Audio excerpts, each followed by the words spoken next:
A very good afternoon, Team Zimbabwe, and welcome to Africa in Beyond Television Network. And my name is Ronald Wekwa Makusha.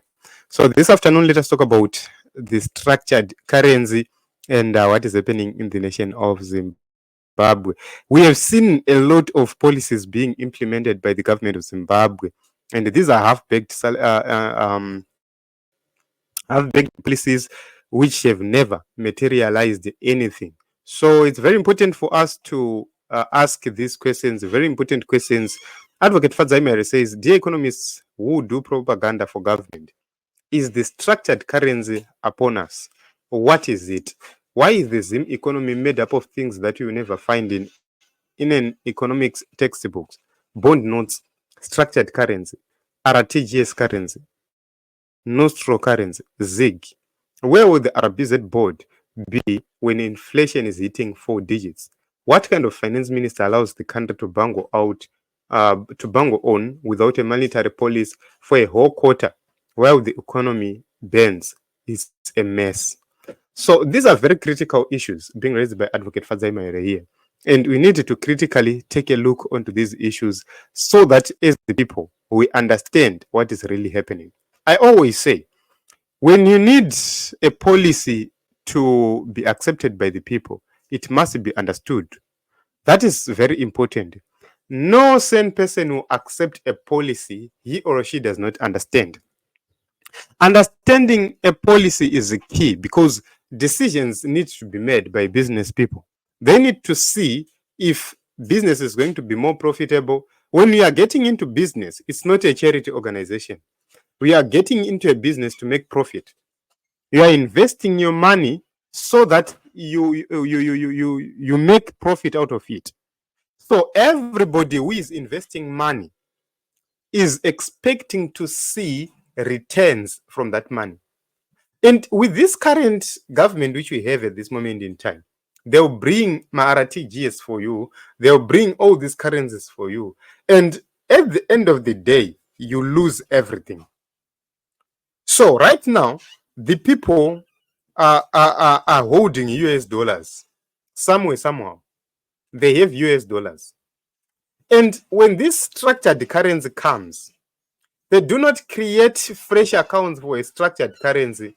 They will simply divert or convert the US accounts into the structured currency accounts, the same way they did with the bond notes. In 2009, when the GNU came, there was a better policy which was implemented. People had to close their Zimbabwean dollar accounts and they had to open new United States dollar accounts. But when we moved from the US dollar to the bond notes whatsoever, or to the RTGS, there was no change. Yaiva gejge US dollar dongine mombe. That is what happened. At a certain point in time, Chulingube and his permanent secretary lied publicly that during GNU, rate iri pa 2.5. 2.5 with what? When we had no Zimbabwean dollar currency, we had multinational currencies. We were using the pula, we're using the pound, we're using the US dollar, we're using the rand. But we had no Zim dollar. If there was any exchange rate in the banks, it was in between the US dollar, the pula, the other currencies, not the Zim dollar. But right now we are being told that Gejge, when Gejge came, it was during a GNU, but it wasn't. John Mangagwa was appointed governor post-GNU. He brought Gejge. These are the issues which affected the currency up to this moment in time. And every person who is sane will never bank their money in these banks. They'll risk being robbed than risk putting their money in the Zimbabwean banks. These are the problems we are facing. So at this moment in time, nobody understands Kuti, this kind of currency which is coming. What kind of currency is it? We have been told about ZIG, about my gold coins, we actually stabilize the economy, this and that. Nothing worked. Where are the gold coins? We were told that they are bagged with real gold. We were told that these gold coins are real gold. But why is the currency not stabilizing? It's because there is no confidence, there is no trust. Nobody trusts this system. And if people are not trusting this system, including the people within the government, if they don't trust their own system, what about ordinary folks? What about ordinary Zimbabweans? So this is just a moment of survival. These people are trying to survive. All these issues they are bringing, they are simply trying to survive, not to fix anything. They know for sure that they're not going to fix anything for the people. Champion John, all experiments of currency measures failed. And now some are advertising John Mushayabano as if he has something to offer. If a professor of financial mathematics is failing, what about Mshaban? I think the guy is just overrated like other doctors. That's the reality. There is no way academics will work in such an environment like Zimbabwe. We have been rendered useless because your expertise at work does not count. It doesn't. You have your expertise, but things are done differently. You have the expertise, but things are run differently. Just imagine the economy is being run by dandaheads who are running the economy from elsewhere, who are making money. The economy is being decided by people on the streets. The economy is being directed by people who just create money from thin air and they become rich. That is a fact. So right now, if you had kept your money in Zimbabwean dollars, in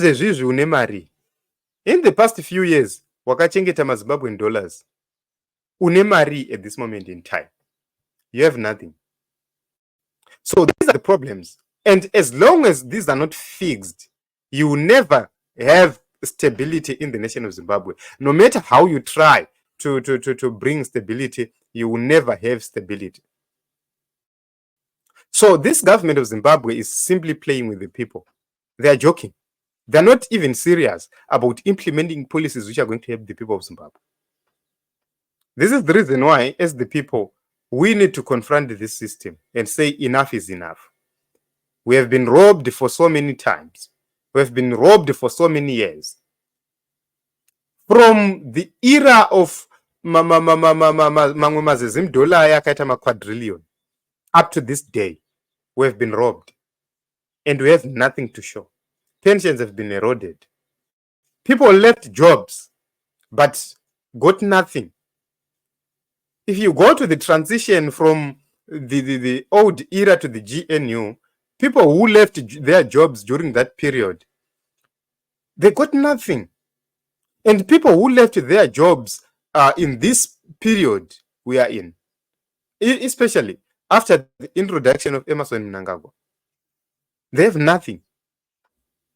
These are things which are happening. This is reality. So as a people, it's time for us to reflect and tell the truth. It's time for us to tell this government that whatever they're doing, it will never save the people of Zimbabwe. There is need for change in the nation of Zimbabwe. No matter how these people will try, it will not work because nobody trusts these people. They don't even trust themselves. That is the reason why they don't bank in Zimbabwe.